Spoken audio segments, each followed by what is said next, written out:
Good evening everyone. Today we are discuss about the otitis media. આજે આપણે otitis media disease condition શું છે એના વિશે ડિસ્કશન કરશું. ફર્સ્ટ છે એની definition. Inflammation of the middle ear may also involve inflammation of the mastoid petrois, apex, perilabyrinthine air cells. Otitis media શું છે? તો inflammation of the middle ear. જે આપણું મિડલ ઇયર છે એમાં ઇન્ફ્લામેશન થશે તો એને શું કહીશું આપણે? Otitis media. મે ઓલ્સો ઇન્વોલ્વ, એમાં બીજી કઈ વસ્તુ ઇન્વોલ્વ થશે? તો માસ્ટર્ડ પેટ્રોઇસ, એપેક્સ, પેરીલેબ્રિથિન એર સેલ્સ, એનામાં બી ઇન્ફ્લામેશન જોવા મળશે તો એને શું કહીશું આપણે? Otitis media. નોર્મલી આટલું યાદ રાખવાનું છે કે જો મિડલ ઇયરમાં ઇન્ફેક્શન થશે, ઇન્ફ્લામેશન થશે તો એને શું કહીશું આપણે? Otitis media. ધેન છે ટાઈપ્સ. બે ટાઈપ્સ છે, એક્યુટ અને chronic.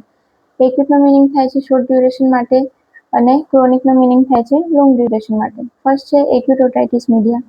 It is usually or the rapid onset and the short duration. Acute otitis media is the typically associated with the fluid accumulation in the middle ear. એ શું છે? તો rapid onset છે અને short duration માટે છે. Acute otitis media is the typically associated with, શાના સાથે એસોસિએટેડ છે? તો જે મિડલ ઇયર છે એની અંદર ફ્લુઇડનું શું થશે? એક્યુમ્યુલેશન થઈ જશે તો એને શું કહીશું આપણે? Acute otitis media. Acute otitis મીડિયામાં ખાલી એટલું યાદ રાખવાનું છે કે શું છે? શોર્ટ ડ્યુરેશન માટે છે, રેપિડ છે અને ઓનસેટ છે. બીજું શું થશે? તેમાં મિડલ ઇયરમાં ફ્લુઇડનું એક્યુમ્યુલેશન થશે. ધેન છે ક્રોનિક ઓટાઇટિસ મીડિયા. ક્રોનિક એટલે કે લોંગ ડ્યુરેશન માટે. It is persistent inflammation of the middle ear. એ શું છે? persistent inflammation છે સામા મિડલ ઇયરમાં. Typically minimum of a month. Minimum કેટલા ટાઈમ માટે હોય છે? તો મંથ માટે. Eardrum for up to 3 months before the રિઝોલ્વિંગ.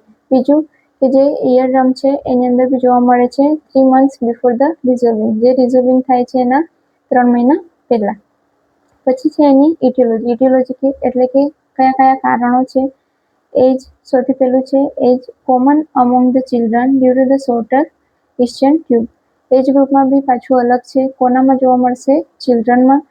શાના કારણે જોવા મળશે? તો એ લોકોમાં જે ઇસ્ચિયન ટ્યુબ આવેલી છે એ કેવી હોય છે? શોર્ટ હોય છે. ધેન છે ટોન્સિલાઇટિસ. ટોન્સિલાઇટિસ એટલે ઇન્ફ્લામેશન ઓફ ધ ટોન્સિલ્સ. રાયનાઇટિસ એટલે ઇન્ફ્લામેશન ઓફ ધ નઝલ મ્યુકોઝા. ધેન છે હેડ ઇન્જરી. જો માથામાં કશી ઇન્જરી થઈ હોય તો.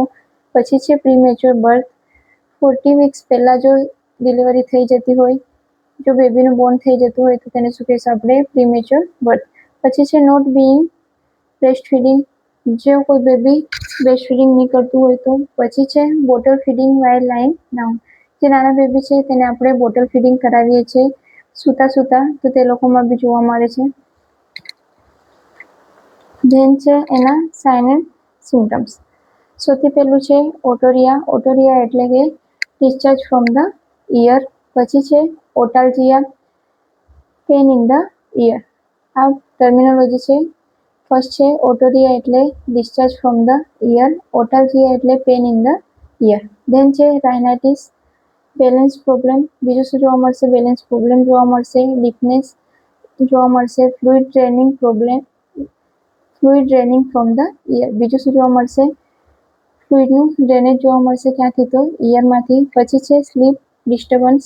ધેન છે એની પેથોફિઝિયોલોજી કે કઈ રીતે ડિસીઝ કન્ડિશન થાય છે. તો સૌથી પહેલું છે ડ્યુ ટુ ઇટિયોલોજીકલ ફેક્ટર. ઇટિયોલોજીકલ ફેક્ટરમાં કયા હતા? એજ હતા. પછી બોટલ ફીડિંગ. આ બધા કારણોના કારણે કઈ રીતે થાય છે? તો સૌથી પહેલું છે inflammation of the ear.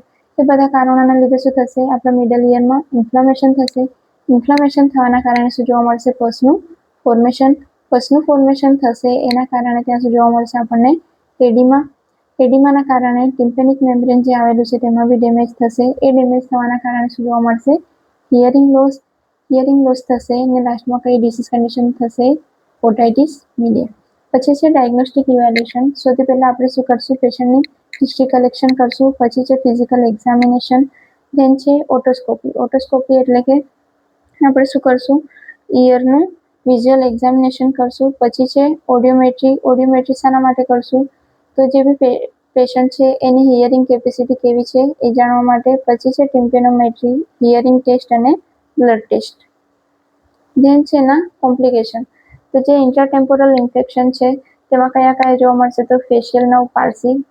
Nerve palsy થવાના કારણે શું જોવા મળશે? ત્યાં વન સાઇડેડ પેરાલાઇસિસ જોવા મળશે. પછી છે acute નેક્રોટાઇટિસ otitis, chronic otitis media. Than છે ઇન્ટ્રાક્રેનિયલ ઇન્ફેક્શન, જે આપણું બ્રેન છે ત્યાં બી ઇન્ફેક્શન જોવા મળશે, જેમ કે મેનિન્જાઇટિસ છે, inflammation of the meninges layer. Then છે એન્સેફેલાઇટિસ. પછી છે એનું મેનેજમેન્ટ. તો સૌથી પહેલા આપણે શું કરીશું, ફાર્માકોલોજીકલ મેનેજમેન્ટ. એમાં બેક્ટેરિયલ ઇન્ફેક્શન હોય તો એના માટે સોપ્સ આપણે એન્ટીબાયોટિક, એમાં એમોક્સિસિલિન. પછી છે એમાં પેન જોવા મળે છે, એના માટે સોપ્સ આપણે એનાલ્જેસિક્સમાં આઇબુપ્રોફેન, ડાયક્લોફિનેક સોડિયમ. પછી છે એન્ટીહિસ્ટામાઇન. પછી સર્જિકલ મેનેજમેન્ટ કરશું, એમાં સૌથી પહેલી સર્જરી છે myringotomy, incision through the eardrum to create on the artificial opening either to the drain from the middle ear in the acute otitis media. એની અંદર શું જોવા મળશે, જે ઇયરડ્રમ છે એની અંદર આપણે શું કરશું, સ્મોલ ઇન્સિઝન કરશું.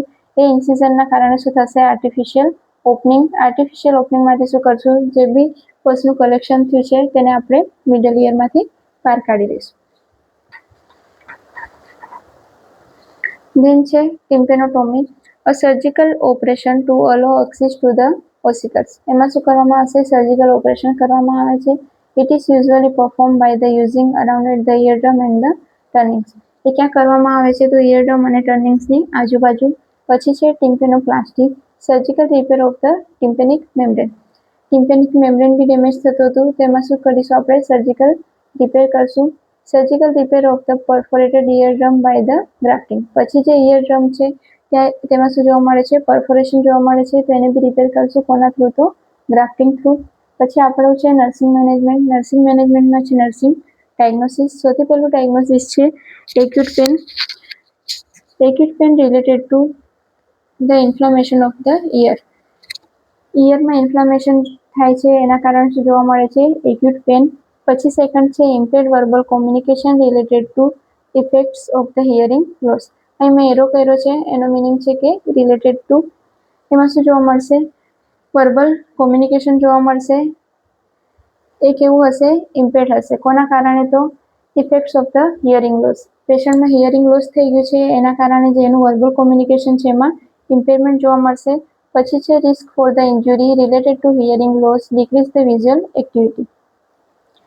હિયરિંગ લોસ અને વિઝ્યુઅલ એક્ટિવિટી ઓછી થવાના કારણે પેશન્ટમાં શું જોવા મળશે, ઇન્જુરી થવાના ચાન્સીસ છે. એમને બરાબર દેખાતું નહીં હોય તો કોઈ વસ્તુ વાગવાની કેવી શક્યતા હોય છે. પછી છે knowledge deficient related to disease, surgical procedure and the post operative care. પેશન્ટમાં શું જોવા મળશે, નોલેજની ડેફિશિયન્સી જોવા મળશે. શાના કારણે, તો જે ડિસીઝ કન્ડિશન છે તેની સર્જિકલ પ્રોસિજર વિશે એ લોકોને ખબર નહીં હોય. બીજું કે ઓપરેશન કર્યા પછી આપણે કઈ કેર પ્રોવાઈડ કરવાની છે એના વિશેનું બી એ લોકોને નોલેજ નહીં હોય. પછી છે anxiety related to surgical procedure, potential loss of the hearing.